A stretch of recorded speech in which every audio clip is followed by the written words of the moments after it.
Back to DS classes में आप सभी बच्चों का स्वागत है। मैं हूं दीपिका साहू और आप सभी के लिए लेकर आई हूं सैंपल क्वेश्चन पेपर। देखिए, सभी को इसका बेसब्री से इंतजार था। सॉरी, कल ये वीडियो आने वाली थी बट अनफॉर्चुनेटली मैं नहीं लेकर आ पाई, उसके लिए I am so sorry for that. But चलिए हम जल्दी से स्टार्ट करते हैं क्योंकि वीडियो बहुत ज़्यादा लॉन्ग होने वाली है और आप लोग ध्यान से देखिएगा क्योंकि इसमें हर एक चीज़ बहुत ज़्यादा इंपॉर्टेंट है आप सभी के लिए। ठीक है, तो देखिए टोटल जो रहेगा आपका क्वेश्चन 16 आएंगे, है ना। इसके बाद आपके टोटल ये तो मेरा है, ये टाइम जो है आपका 3 घंटे का रहेगा और मैक्सिमम मार्क्स कितने रहेंगे 75। ठीक है, सो चलिए हम स्टार्ट करते हैं। फॉर्मेलिटी करने का टाइम नहीं है तो फॉर्मेलिटी ना ही करें तो बेहतर है।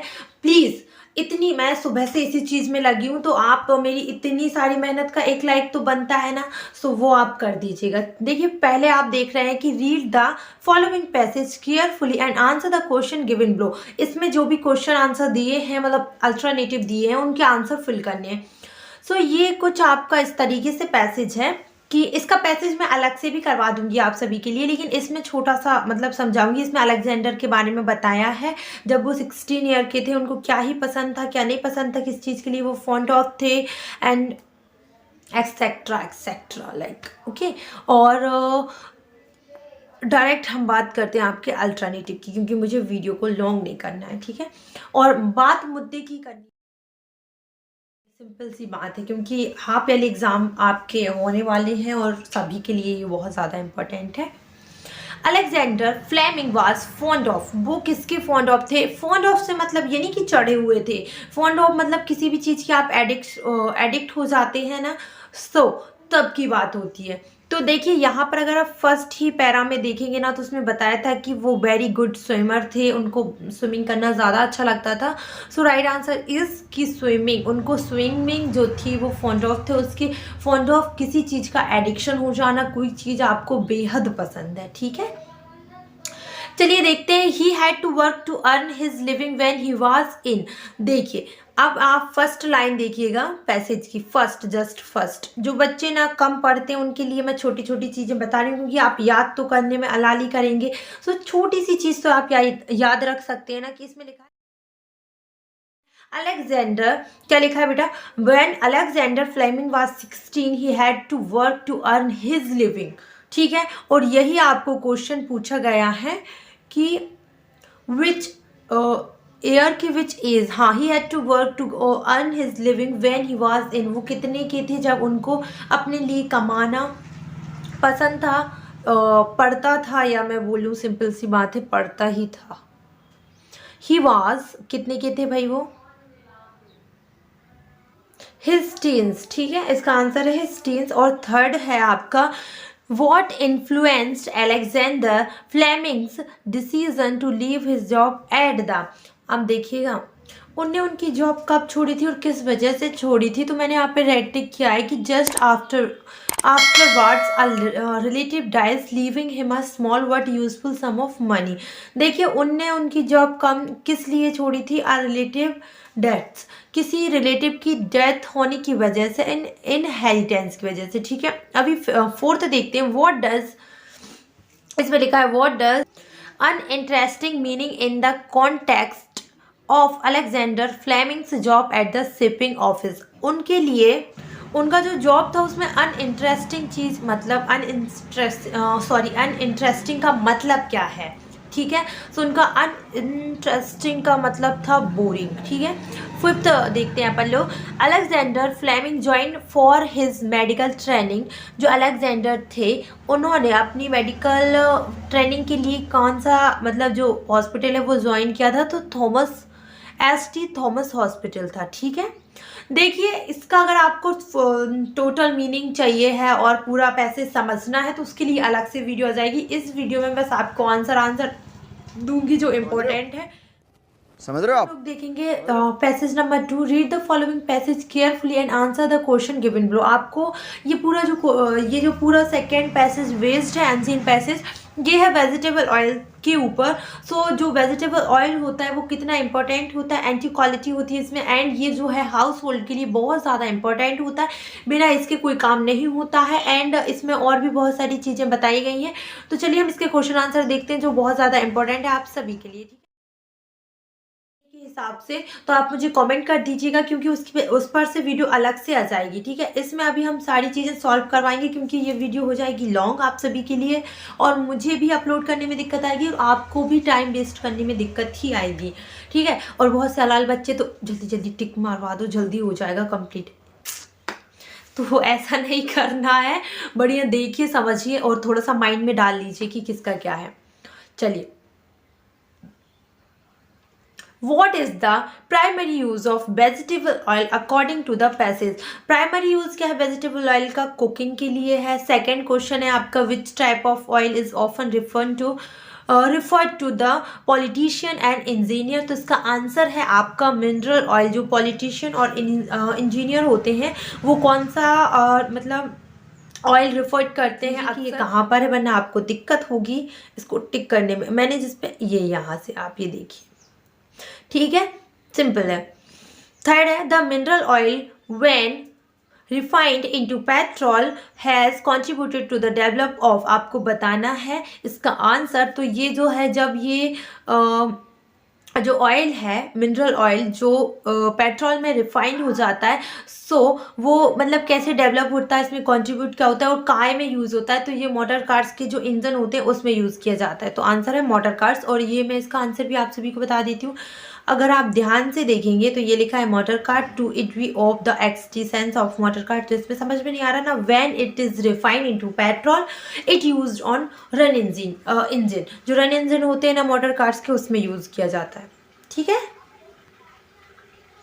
आप देखना अब कौन सा है इसका, हाँ फोर्थ वाला। How was mineral oil change the method of warfare on land and sea. आपको वो मेथड बतानी है जिसमें जो मिनरल ऑयल है वो चेंज्ड होता है वॉरफेयर ऑन लैंड और सी पे, ठीक है। सो वो जो मेथड होती है by fuelling tanks, aeroplanes and warship, ये होता है। अगर आप फिफ्थ देखेंगे कि why do many big ships now burn on oil instead of coal. ये कॉल जो है वो कोयला है, सिंपल सी बात है। तो अब जो है बड़ी बड़ी शिप्स में बर्न ऑयल मतलब ऑयल का यूज़ किया जाता है कोयले की जगह पर। तो क्योंकि because it's a superior fuel. ये सुपीरियर फॉयल होता है। एक मिनट रुकिएगा, मैं आपको बताती हूँ कहाँ है ये, ताकि आप क्लियर समझ सके, वरना बोलेंगे अपने हिसाब से हम कैसे करेंगे, हमें रटना थोड़ी है। तो रटने की कोई बात ही नहीं है। It is superior to coal in the respect, simple सा है। और it is used as a fuel. And fuel क्या होता है, ईंधन होता है। जैसे कोयला का यूज़ होता है ना, वैसे ही इसका भी होता है। और आप देखिएगा many big ships now burn oil instead of coal. इसको कोयला को इंग्लिश में कोल बोला जाता है, तो कोयला ही है ये, कैसे ही बोल लो। तो ये है इसका आंसर कि क्यों। तो अपन को ये पता करना है कि जो है क्यों, और अब वन ऑयल यूज़ क्यों किया जाता है कोयले की जगह पर, क्योंकि it is a superior oil. चलिए आगे देखते हैं उसमें फायदा है। देखिए, read the following passage carefully, make note and supply a subtitle. आपको इसका टाइटल बताना है। सुटेबल है, सॉरी सबटाइटल नहीं, सुटेबल टाइटल है। सो इसमें आपको टाइटल बताना है और इसमें आपको नोट्स लिखने हैं। जो बच्चे मेहनत नहीं करना चाहते, जो बच्चे बहुत अलाल हैं मैं बोलूँ तो उनको मतलब फ्री के नंबर चाहिए। तो आप ये ध्यान से देखिए कि जो चीज़ें मैं बता रही हूँ वो सैम्पल टेस्ट पेपर के अकॉर्डिंग बता रही हूँ, जो कि हाफ ईयरली और मेन बोर्ड एग्जामिनेशन के लिए भी बहुत ज़्यादा इंपॉर्टेंट है। तो जिन बच्चों को फ्री वाले नंबर चाहिए ना, 4 नंबर, वो यहाँ आ जाइए कि यहाँ का जो है थोड़ा सा ध्यान से देख लीजिए। नोट्स सबसे सिंपल होता है और नोट्स में फ्री के नंबर मिलते हैं अगर आप सही से इसका तैयारी कर लें, क्योंकि सारी चीज़ें इसी में देनी रहती है, बस तरीका अपना रहता है। मजा नहीं आ रहा है। ये सिंपल सी बात है, आप एक पॉइंट ऊपर का लिख लीजिए, एक आध पॉइंट बीच का लिख लीजिए, एक आध पॉइंट नीचे का लिख लीजिए, पॉइंट आई मीन टू से। और जो बच्चे थोड़ा सा स्टैंडर्ड नोट बनाना चाहते हैं उनके लिए मैं बता देती हूँ। और जो बच्चे बिल्कुल मेहनत नहीं करना चाहते ना, फर्स्ट की लाइन उठाइए, जो जब तक डॉट नहीं आ जाता, इंग्लिश में जो डॉट होता है वो फुल स्टॉप का काम करता है, तो जब तक वो नहीं आ जाता है आप लिखते जाइए। एक पॉइंट बन गया, फिर दूसरा पॉइंट कहीं बीच में से छोटी सी लाइन लिख लीजिए, जो कि इतना हो कि आपका एक लाइन भरा सके, तो वो लिख लीजिएगा। और थर्ड में जो नीचे की लाइन है वो अच्छी लग रही है, या उसके जस्ट ऊपर की लाइन है वो अच्छी लग रही है, तो उसको लिख लीजिएगा। बन गया आपके 3 पॉइंट।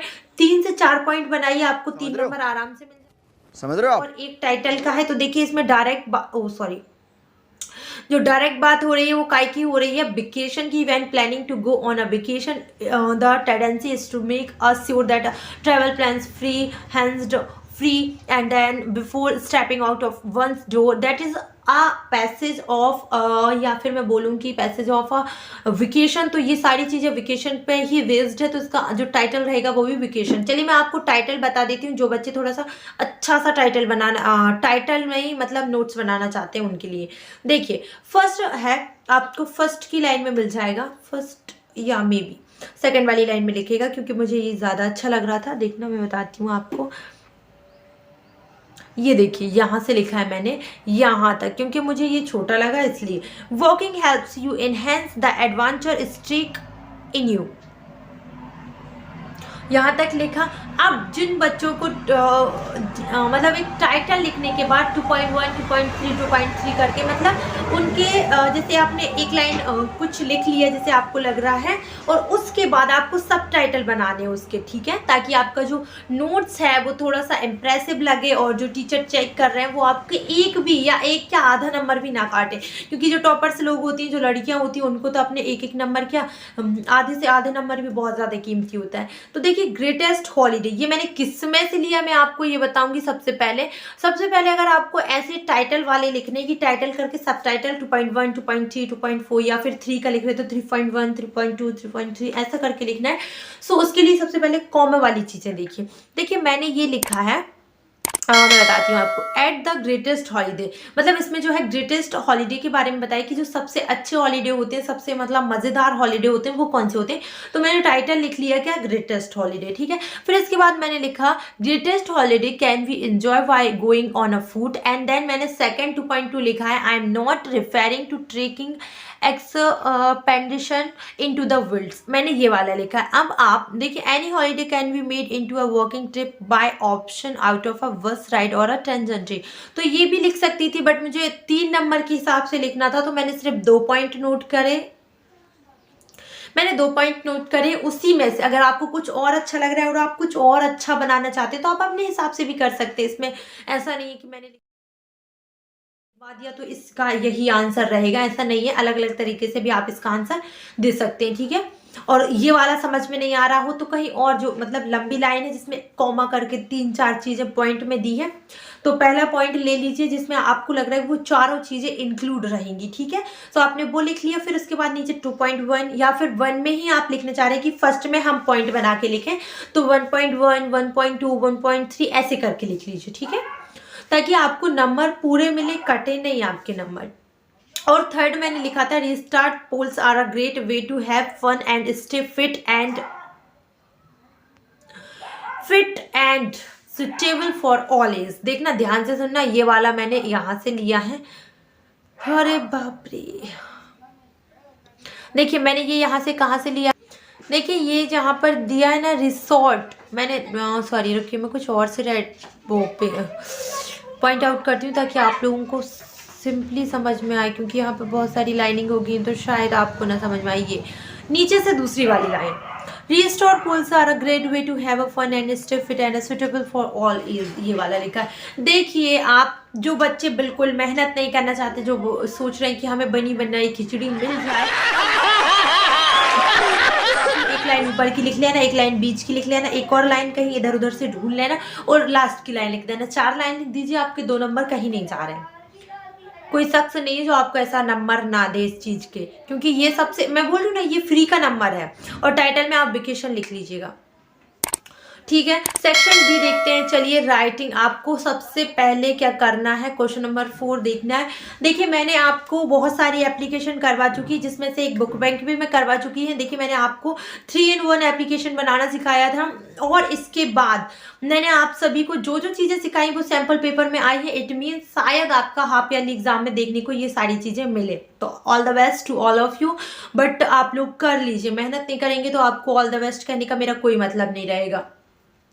तो मैंने आपसे कहा था कि अगर आपने एक रटा रटाया देख लिया है कि हाँ हाँ मैं ये हूँ और मैं इस स्कूल से हूँ, वो तो आप लिख लेंगे। लेकिन बाई चांस आपको इसमें दे दिया, फिर मैंने जैसे कहा था वैसे ही आया है कि आपको इसमें बताया है कि यू आर अ निशा, आप निशा है, studying in government girls higher secondary school Morena, और आपको एक एप्लीकेशन लिखनी है प्रिंसिपल को, requesting him to issue books from book bank. आपको इनसे रिक्वेस्ट करनी है। पूरा मैटर जो है आपको इसी में मिल जाएगा, आप ध्यान से देखेंगे तो। चलिए, मैं आपको लिखवाती हूँ एप्लीकेशन। चलिए देखते हैं। देखिए, सबसे पहले टू द प्रिंसिपल, ये तो सब में लिखना है। अब आपको इसमें कौन सा स्कूल दिया था, government girls secondary college school दिया था, मुरैना कॉलेज आता है मुझे, government girls secondary school Morena. Clear? तो ये जो है आपको उसी में दिया है, कहीं से भी स्पेलिंग चेक मत करना, क्वेश्चन में जो स्पेलिंग दी है उसी पर कॉन्सेंट्रेट करना, ठीक है।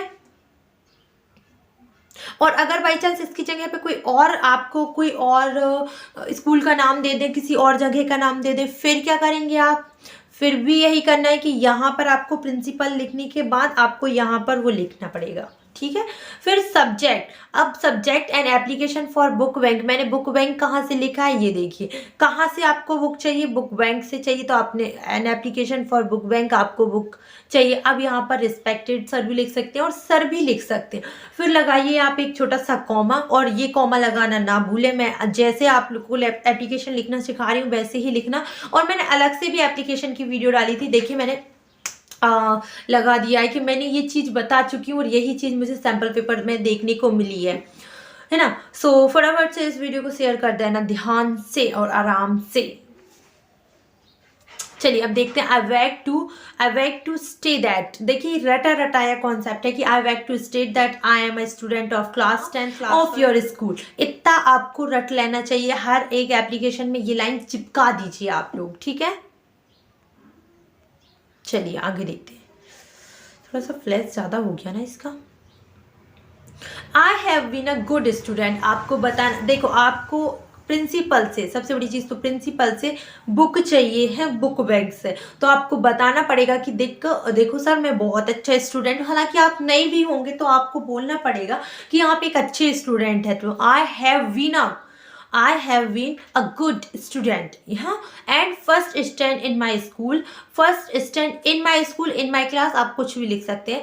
तो आप आई फर्स्ट स्टैंड आपको लिखना पड़ेगा कि आप अच्छे स्टूडेंट है, आप हमेशा जो है स्कूल में फर्स्ट आते हैं। फिर इसके बाद आपको क्या लिखना है, माई फादर इज पुअर फार्मर। अब आपको आपके पिताजी को जो है गरीब और फार्मर बताना है, तो आप बोलेंगे माई father is a poor farmer. वैसे फार्मर लोग गरीब तो नहीं होते, लेकिन आपको बताना पड़ेगा। तो आपने मैटर लिखा है, wake to say that I am a student of class 10 of your school, I have been a good student on and first stand in my school, in my class भी लिख सकते हैं। My father is a poor farmer so he is unable to buy my course book. आया कुछ समझ?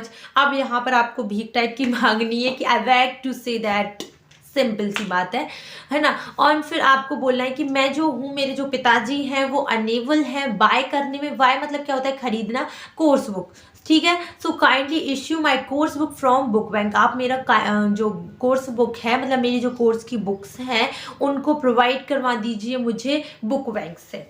Matter समझ में आया? क्या लिखा मैंने वो समझ में आया? और यहाँ से यहाँ तक तो ये लाइन तो रट लो यार आप लोग। किसी भी एप्लीकेशन में by chance application out of भी आ गई ना, तो ये तो लिख ही देना, आपको नंबर मिल जाएंगे इसमें।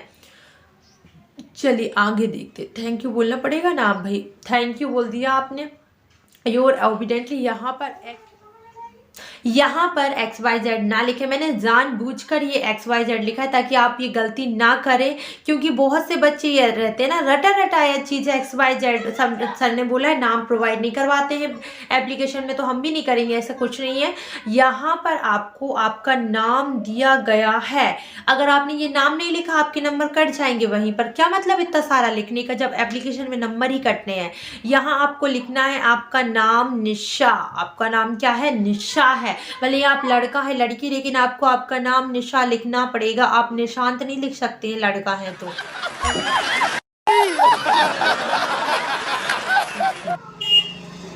ठीक है, क्लास का नाम दे दीजिए आपका, और ये आपकी एप्लीकेशन हो गई है खत्म। चलिए अब हम देखते हैं, समझ तो आ गया ना, अलग से एप्लीकेशन का भी वीडियो है, आप टच करिए आपको मिल जाएगा। एंड देन चलिए आगे बढ़ते हैं, क्योंकि टाइम बहुत कम है और जो चीज़ मैंने करवा रही हूँ वो बहुत ज़्यादा इंपॉर्टेंट है, तो जल्दी जल्दी कर लीजिएगा, जितना हो सके उतना तो ले लीजिए। राइट एन ऐसे on any of the following topic in about 150-100। अगर आपको इसमें से कोई सा भी ऐसे आ रहा है तो आप वो कर दीजिए। अगर बाई चांस आउट ऑफ चला गया है तो पैराग्राफ तो कर ही लीजिए। देखिए इंपॉर्टेंस ऑफ इंग्लिश तो कर ही लेना, मेरे हिसाब से, मेरे कट के हिसाब से बता रही हूँ कि ये आ सकता है। Right a paragraph on any one the following in about 150 words. आपको 150 वर्ड्स के अंदर में एक पैराग्राफ लिखना है, तो मैं आपको पैराग्राफ करवाने वाली हूँ इम्पोर्टेंस ऑफ इंग्लिश। ये बहुत ज़्यादा इम्पोर्टेंट है और मुझे ऐसा लगता है कि ये आएगा।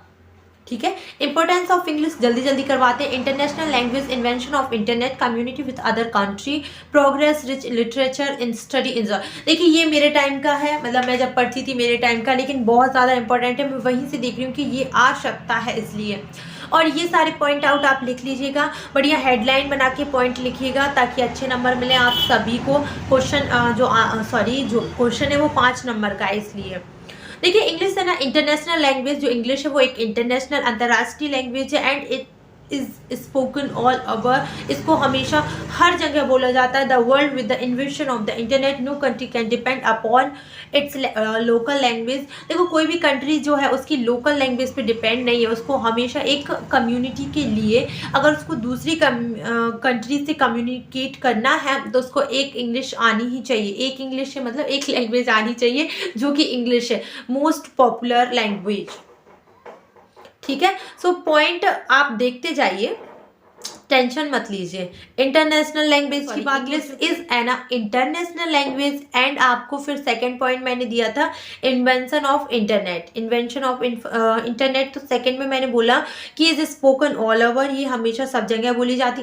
And the world with in the invention, the world with the invention of internet, no country can, अब ये भी हो गया, no country can depends on its local language।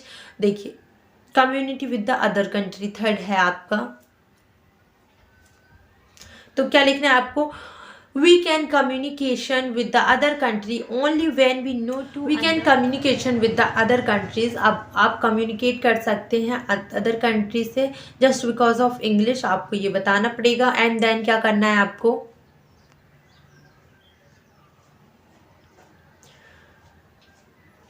आपको फोर्थ में बताना है प्रोग्रेस। क्या बतानी है भाई, प्रोग्रेस। चलिए बताइए progress. so we know to understand medical technology and trade and we must know English well, without knowing it no community can progress। देखिए किसी भी क्षेत्र में आपको ज़रूरी है कि इंग्लिश आना चाहिए, बिना इसके नॉलेज के कोई भी कंट्री कम्युनिटी कुछ भी प्रोग्रेस नहीं कर सकती। अब आपको बताना है कि ये जो है एक रिच लिटरेचर है, जो अंग्रेजी साहित्य है वो एक रिच लिटरेचर है, जो बहुत ही मतलब महान और बहुत अमीर साहित्य है, क्योंकि इसकी हर जगह चर्चा है। It has a rich literature and student can enjoy after learning it.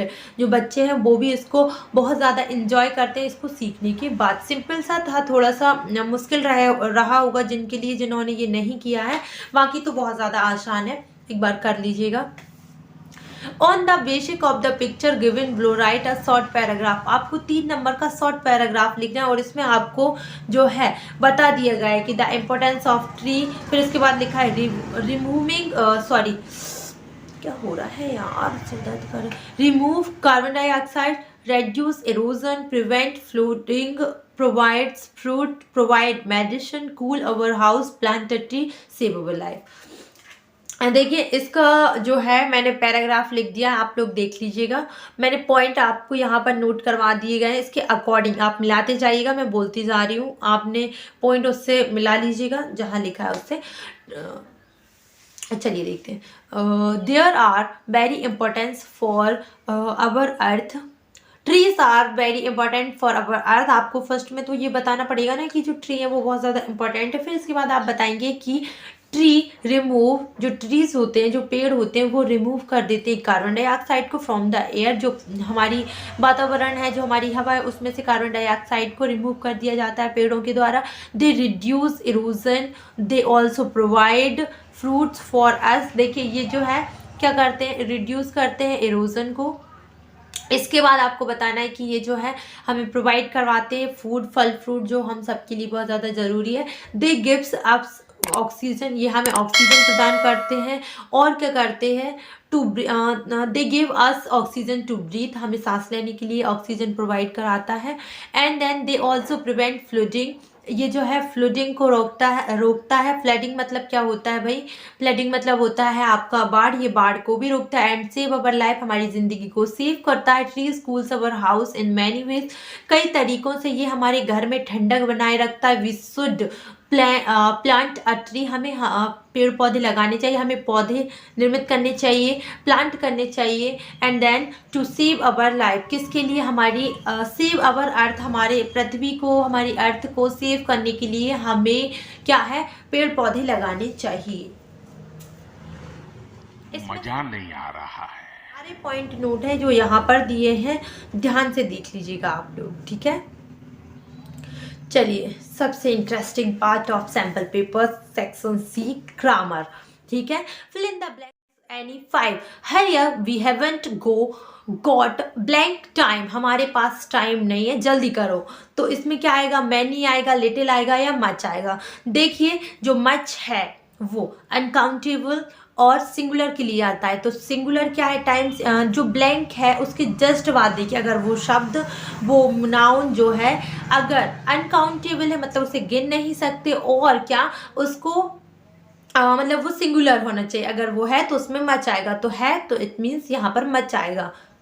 अगर काउंटेबल और क्या है, प्लूरल है, तो उसमें मैनी आता है। Every year 1000 of people die, अब क्या आएगा, फ्रॉम आएगा, ऑफ आएगा या टू आएगा। देखिए डाई ऑफ कैंसर, कभी भी reason of die for diseases. अगर कोई भी इंसान, अगर मैं बोलूँ तो कोई भी इंसान अगर गॉड फॉरबिड ऐसा कभी किसी के साथ नहीं हो, लेकिन फिर भी ऐसा इसमें दिया है तो अपन बोल देते हैं कि अगर कोई कैंसर की वजह से मर रहा है, कोई भी किसी बीमारी की वजह से मर रहा है, तो हमेशा ऑफ आता है, ठीक है।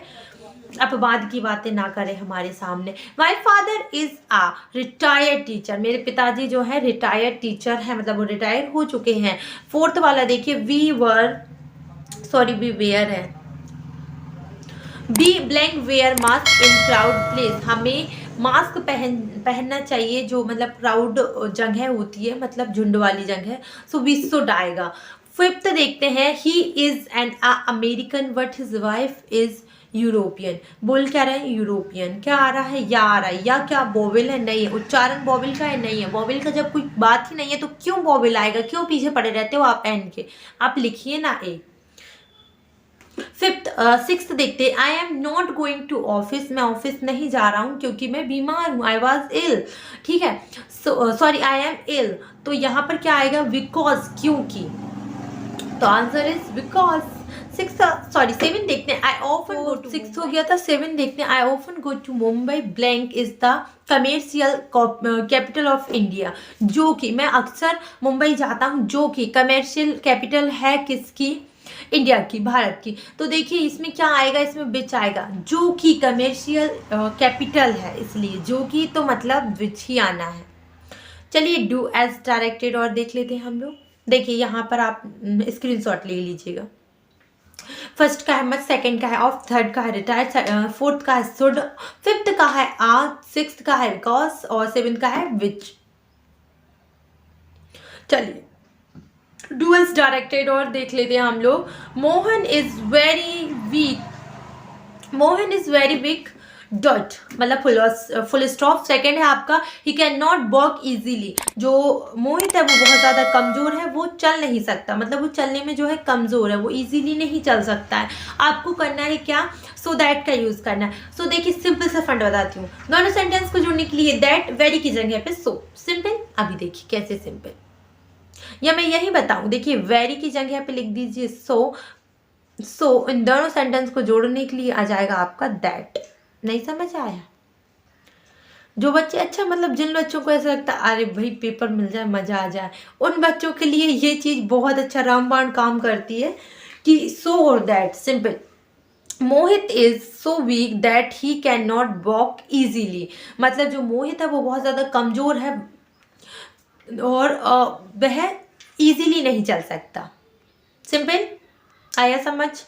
I did my work on time, did वाला तो रट लो यार, अब तक तो रटा जाना चाहिए क्योंकि ये तो हमेशा आता है, बचपन से आ रहा है डिड वाला। टू नेगेटिव, आपको इसको नेगेटिव में चेंज करना है। I did not do my work, I did not do my work on time. देखिए अगर डिड आता है तो डिड नॉट, डू आता है तो डू नॉट, डज आता है तो डज नॉट, फिर लगा के डू, आगे जो भी लिखा है लिख दो, यही होता है। रट लो उस चीज को, डिड आता है तो डिड नॉट, डू आता है, इसीलिए मैंने इस पे से अलग से वीडियो बनाई थी और देखिए ये वीडियो आपको काम आएगी। देखिए यहाँ पर आपको दिख रहा होगा did not, do not, does not पर से मैंने अलग से वीडियो बनाई थी, इसीलिए क्योंकि जो एग्जाम होते हैं ना मोस्टली अगर मैं बताऊं तो क्लास 10th 9th और 11th और 12th वालों के लिए बहुत ज़्यादा इंपॉर्टेंट होती है, ये ग्रामर हमेशा देखने को मिलती है। Amit at all the sweet, Amit ने जो है सारी मिठाई खा ली। चेंज इनटू इंटरोगेटिव, इसको इंटरोगेटिव में चेंज करना, शायद मैंने इसको नेगेटिव बना दिया था आई थिंक, सो सॉरी, गलती से मैं दूसरी चीज कैप्चर कर ली जो मुझे नहीं करना था। यहाँ पर आएगा डिड, डिड अमित, मेरी बात को ध्यान से सुनिए, did Amit eat all the sweets, मैंने वो एकदम नेगेटिव नेगेटिव रहा मेरे माइंड में तो मैंने वही बना दिया उसको, बट आप क्या लिखिए did Amit eat all the sweet, ठीक है। चलिए और हाँ एक चीज और, चलिए बात ग्रामर की हो रही तो ग्रामर में क्वेश्चन मार्क को ना लिया जाए ऐसा हो ही नहीं सकता, अगर क्वेश्चन मार्क नहीं लगाएंगे तो आधा मार्क गया आपका। फोर्थ देखते हैं, if you run fast you can catch your बस, अगर आप तेज दौड़ते हैं, तेज भागते हैं दौड़ते हैं तो आप जो है बस को कैच कर लेंगे, पकड़ लेंगे, समझ रहे हैं आप। Use unless in place of a if, आपको क्या करना है, यूज करना है अनलेस का। अनलेस का मतलब जानते हैं आप लोग, अनलेस मतलब होता है नहीं, यदि नहीं, समझ रहे हैं आप, यदि नहीं मतलब नहीं ना होकर भी है यहाँ पर है। चलिए बनाते हैं, यही है ना, हाँ। अनलेस यू, हमेशा इफ या अनलेस आगे ही आता है। अनलेस यू रन, क्या है, अनलेस यू रन फास्ट, यदि आप तेज नहीं दौड़ते हैं, आप तेज नहीं दौड़ते, यहाँ पर भले ही यू रन फास्ट लिखा है लेकिन अनलेस में यदि नहीं का ही उच्चारण आएगा, तो यदि आप तेज नहीं दौड़ते तो you can not catch your बस, आप अपनी बस को कैच नहीं कर सकते। इसमें एक चीज ऐड करिएगा नॉट को। देखिए अनलेस का सिंपल सा फंडा ये रहता है, अगर अनलेस लग रहा है भले ही फर्स्ट वाले सेंटेंस में नॉट नहीं लेकिन सेकेंड वाले सेंटेंस में नॉट आना ही आना है, क्योंकि अनलेस नॉट का काम भी करता है, ठीक है। तो आप ये कंफ्यूज ना हो, सिंपल सा है, आप नोट कर लीजिए, स्क्रीनशॉट भी ले लीजिएगा, मैं टाइम दे दूंगी स्क्रीनशॉट का भी। Unless you run fast you can not catch your बस। लेकिन अगर इफ की बात आती है तो इफ में बैलेंस करना बहुत जरूरी होता है, बहुत से बच्चों का माइंड भी इसमें इधर उधर हो जाता है। अनलेस का आता है तो फिर भी बच्चे नॉट लगा ही देते हैं हमेशा, अगर अनलेस का यूज आता है तो सेकंड जो सेंटेंस होता है उसमें नॉट आंख बंद करके भी लगा दो आप लोग। तो फिफ्थ वाला देखते हैं, Ravi is my cousin he is sitting at the last bench. पहले उसको बताना रहता है, आइडेंटिफाई करना रहता है, फिर उसके बाद रिलेशन बताते हैं। इसमें रिलेटिव क्लॉज यूज करना है, इसमें किसका यूज होगा, हु का। चलिए हम बताते हैं कैसे। Ravi who is sitting at the last bench is my cousin, जो रवि जो लास्ट बेंच पे बैठा है ना वो मेरा कजन है, ठीक है। सो इसमें हम जो हु है सब्जेक्ट के बाद लगाते हैं और हेल्पिंग वर्ब के पहले। चलिए आगे देखते हैं, children read book, children read book change into passive voice. Passive voice का एक सिंपल सा फंडा रहता है, मैन वर्ब की थर्ड फॉर्म बाय और सब्जेक्ट, ये याद रखना। तो अब इसमें क्या दिया है, रीड दिया है, दैट मीन्स ये प्रेजेंट इंडेफिनिट में है। प्रेजेंट इंडेफिनिट आपका प्रेजेंट कॉन्टिन्यूअस में चला जाता है, कैसे जाएगा मैं बताती हूँ आपको। इसमें लिखा है चिल्ड्रन रीड बुक, आपका बनेगा क्या, ऑब्जेक्ट हो जाएगा बुक, है ना। अब मैंने बोला था प्रेजेंट कॉन्टिन्यूअस में जाएगा तो हमें कॉन्टिन्यूअस की हेल्पिंग वर्ब ले ली आर। सिंगुलर सब्जेक्ट होता है तो singular helping verb, plural subject है यहाँ पर तो प्लूरल हेल्पिंग वर्ब, ठीक है।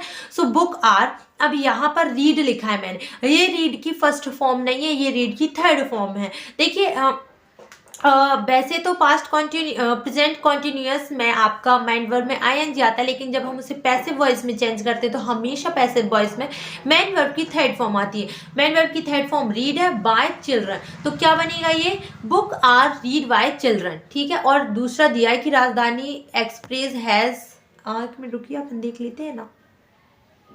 देखिए इसमें दिया है कि Rajdhani express arrived at the platform, इसमें दिया है change into sentence into present perfect tense, आपको प्रेजेंट परफेक्ट टेंस में इसको कन्वर्ट करना है, चेंज करना है।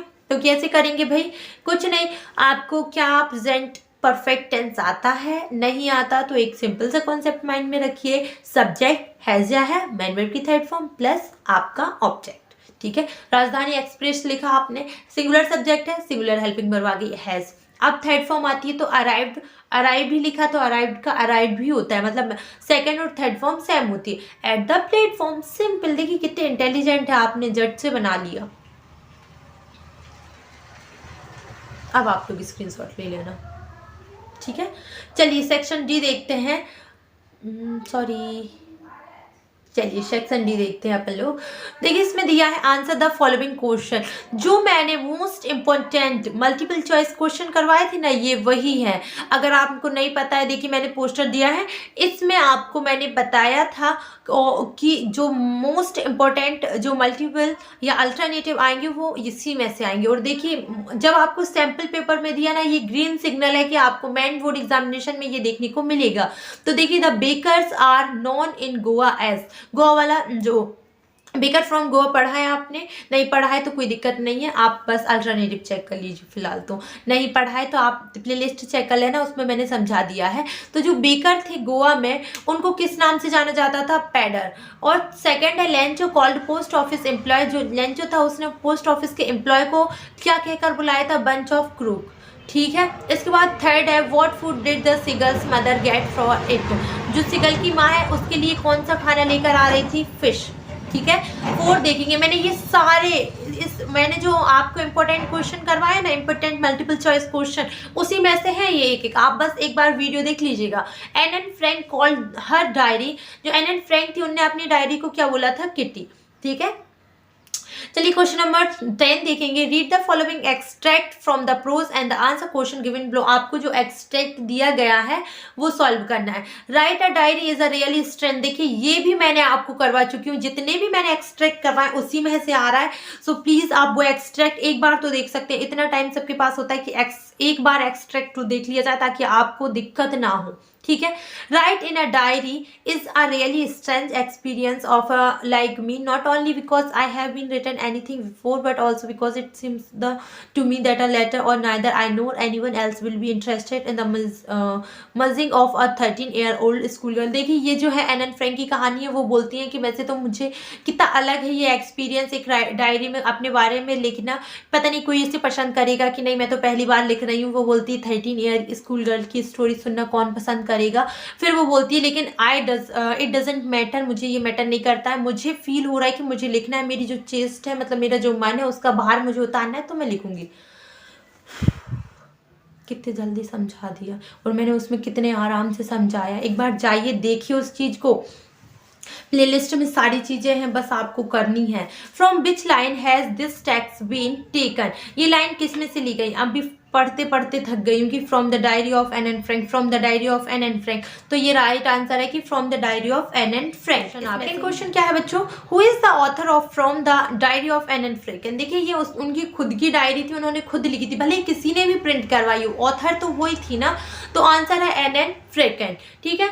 थर्ड है आपका what did Anne Frank to do to take things of her chest. देखिए इसमें से कुछ भी सही नहीं है। उन्होंने इसमें आप लास्ट वाला जो है वर्ड सुनिएगा कि थिंग्स ऑफ हर चेस्ट, और लास्ट में यही लिखा है to get all kinds of thing of my chest. तो इसमें लिखा है कि I feel like writing, I have an even a great need. मुझे इसकी ज़रूरत है, मुझे लिखने की ज़रूरत है। तो वो क्या करना चाहती थी, वो लिखना चाहती थी। अब इसमें आंसर दिया she would sleep a lot, she would eat a lot, she would play a lot, she would dance a lot. इसमें से कुछ नहीं है। अगर इसमें ये आता है कि सी वुड राइट अलॉट, वो लिखना चाहती थी, तो राइट आंसर वही होता है कि सी वुड राइट अ लॉट। ठीक है, अगर ये नहीं है तो इसमें आपको बोनस पॉइंट मिलेगा। ठीक है, आप देखिए read the following extract carefully. And लाइनें आप देख रहे हैं। सबसे पहले देखिए read the following extract carefully and answer the question given below. जो मैंने आपको मोस्ट इम्पोर्टेंट पोएम एक्सट्रैक्ट करवाए थे ना, पोइट्री एक्सट्रैक्ट, तो उसी में से ये है। जैसे मैंने आपको प्रोज में से मोस्ट इम्पोर्टेंट एक्सट्रैक्ट करवाए थे, उसमें से वो आया, ऐसे ही इसमें से ये आया है। तो आप लोग ये देखते जाइए क्योंकि ये आप सभी के लिए बहुत ज़्यादा इम्पोर्टेंट है ना। तो सबसे पहले क्वेश्चन है आप सभी के लिए कि from which poem have the above line been taken, मतलब किस पोयम में से ये लाइनें ली गई है। तो ध्यान से देखिए इस मतलब लाइन को कि listen the glass is breaking the tree are stumbling forward. देखिए ये लाइन जो है आपको ली गई है द ट्रीज में से। आप ये वाला चैप्टर भी शायद हाँ हो चुका है हमारे यहाँ पर, प्लेलिस्ट देख लीजिएगा आप लोग, उसमें मैंने करवा दिया है। तो द ट्री में से, ठीक है। अब आप देखिए द सेकंड आपको दिया कि the figure of speech used in the line the moon is broken like a mirror is. देखिए ये इसमें कौन सा फिगर ऑफ स्पीच यूज किया गया है, तो ये कौन सा है, सिमिलिन। ठीक है, अब आप देखिए थर्ड वाला the opposite of the word forward is. Forward का अपोजिट क्या होता है, तो ये तो आप सब लोग जानते होंगे ना बच्चा, बैकवर्ड। फॉरवर्ड मतलब आगे होता है, बैकवर्ड मतलब पीछे होता है, सिंपल। ठीक है, अब देखते हैं क्वेश्चन नंबर 11 जिसमें दिया गया है answer the following question 30 words any 6। आपको 30 वर्ड में से क्वेश्चन आंसर लिखना है, मतलब आंसर देना है, और इसमें से आपको 6 क्वेश्चन करने हैं और सारे जो हैं आपके 2-2 नंबर के हैं। ठीक है, तो फर्स्ट क्वेश्चन है why did the post master send money to Lencho, why did he sign the letter God. इसके आंसर आपके अगले पार्ट में मिल जाएंगे। अगर आपको चाहिए तो कमेंट करिए। अगर मेरे पास जितने ज़्यादा कमेंट आएंगे उतनी जल्दी ये वाली वीडियो आ जाएगी, क्योंकि आंसर मैं नहीं कर पाई। मैं बहुत जल्दी में मैंने ये सारी चीज़ें कलेक्ट करी है। मैं सुबह से इस चीज़ पर मेहनत कर रही हूँ, और अगर आपने मुझे इस पर अच्छा रिस्पॉन्स नहीं दिया तो मैं आपसे ये वाली वीडियोज़ नहीं लाऊंगी सैम्पल पेपर की। ठीक है, तो देखिए फर्स्ट क्वेश्चन ये है आप सभी के लिए। सेकंड क्वेश्चन आपका क्या है बच्चों, what did the course means to Mandela, courage means to Mandela. तो ये मंडेला वाले चैप्टर में परीक्षा बोध या परीक्षा अध्ययन में से मिल जाएगा। ठीक है, how did Mr Keesing punish Anne को मिस्टर कीजिंग ने पनिश कैसे किया था। तो ये किस में से मिल जाएगा, डायरी ऑफ एनन फ्रैंक में फर्स्ट मिल जाएगा, लैंचो में से। फोर्थ है why was the author named Maxwell is author. जो ऑटर था उसका नाम मैक्सवेल ऑटर क्यों था, आपको बताना है। फिफ्थ वाला दिया है कि why didn't Valli want to make friends with the elderly women. आपको शायद ये बैली शायद उसमें से मिल जाएगा। ठीक है, सेवेंथ देखते हैं, मीन्स टू 6 देखते हैं, राइट, 6 या 7th है शायद। How did Gautam Buddha help Kisha Gautami to understand that death is a part of one's life। तो ये भी आपको मिल जाएगा बुद्ध चैप्टर, गौतम बुद्ध में से। When would the baker come every day? Why did the children run to meet him? जो waker glimpse of India इसमें से मिल जाएगा ये। ये शायद 7 या 8 दिए, लेकिन आप 6 ही करना। जो एक्स्ट्रा बच्चे होते हैं ना, I mean to sit topper, जो टॉपर लोग होते हैं ना, हाँ हमें तो सारे याद है, हम तो सारे कर देंगे। टाइम वेस्ट होता है, कुछ नहीं होता है। कभी आपको 12 से 14 नंबर तो मिलेंगे नहीं मिलेंगे, आपको 12 तो 6 ही करना। 12 है answer the following question 30 words any 2। आपको 3 इसमें 2 क्वेश्चन करने हैं, 30 वर्ड्स में लिखना है। इसके आंसर आपको कितने मिलेंगे, 2 क्वेश्चन देने हैं, 2 क्वेश्चन के 2 आंसर देने, तो आपको 4 नंबर मिलेंगे। ठीक है, मतलब एक क्वेश्चन 2 नंबर का है। तो इसमें दिया है कि what is the dust of snow, what does the poet say has changed his mood, how has the poet mood changed, just of cinema से लिया गया है ये। सेकंड दिया है आपको, what could Amanda do if she were a mermaid, या Why didn't the poet offer the boy money to buy another wall? देखिए ये सारे जो हैं आपको पोएम में से ही दिए गए हैं क्वेश्चन आंसर, तो उसमें से आपको 2-2 नंबर का है तो आप 2 कर लीजिए, कोई सा भी जो आपको याद हो, और नहीं है याद तो याद कर लो, क्योंकि मैं इंपॉर्टेंट चीज़ें करवा रही हूँ, फिर मुझसे मत बोलना कि मैम अच्छा नहीं गया। और मुझे आप सभी कमेंट में बताना आपका पेपर कैसा गया। Answer the following question 31 any 2। आपको इसमें भी आप क्या करना है, 1 मिनट रुकिएगा, अपन ने 12 किया, अब अपन 30 कर रहे हैं।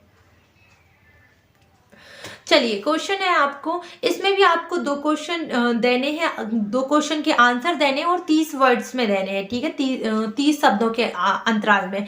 Why did Mr Pumphrey think the dog's recovery is a jump of surgery? तो ये फिर इसके बाद दिया है, what story did the lady tell horse Danby to get the jewels, and then third दिया है कि how did the Griffin become invisible?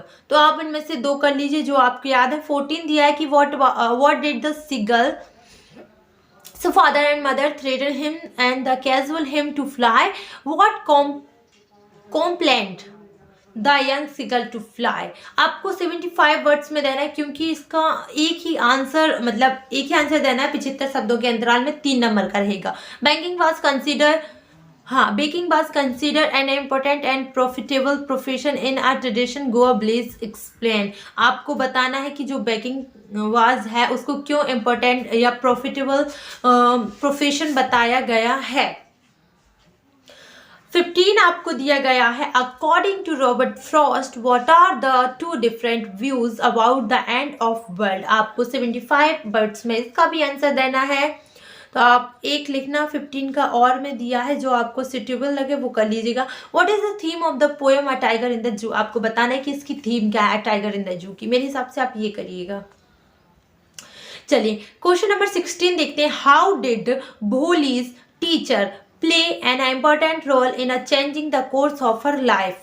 और इसके बाद सेकंड में दिया है, मतलब और में दिया है, या तो ये कर लीजिए या ये कर लीजिए। क्या दिया है, what would have happened to, क्या लिखा है ये, Matilda if she had confessed to her friend that she has lost her necklace? तो इसका आंसर भी आपको 75 वर्ड्स में देना है, जो कि 3 नंबर का है। सो बहुत आसान है सैम्पल पेपर क्वेश्चन आंसर, आप कलेक्ट कर लीजिए परीक्षा बोर्ड या परीक्षा दिन किसी में से भी, और अच्छे से अपना पेपर दीजिएगा। आई होप आपको वीडियो पसंद आई होगी। वीडियो को एंड मतलब स्किप तो बिल्कुल मत करिएगा, क्योंकि सारी आपके काम की चीज़ें, और मैंने आपको इन शॉर्ट में जितना हो सका मैंने शॉर्ट में समझाने की कोशिश करी है।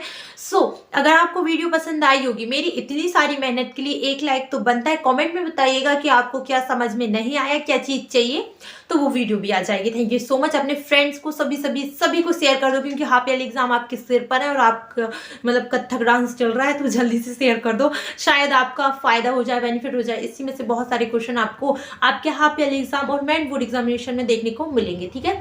So thank you so much for watching.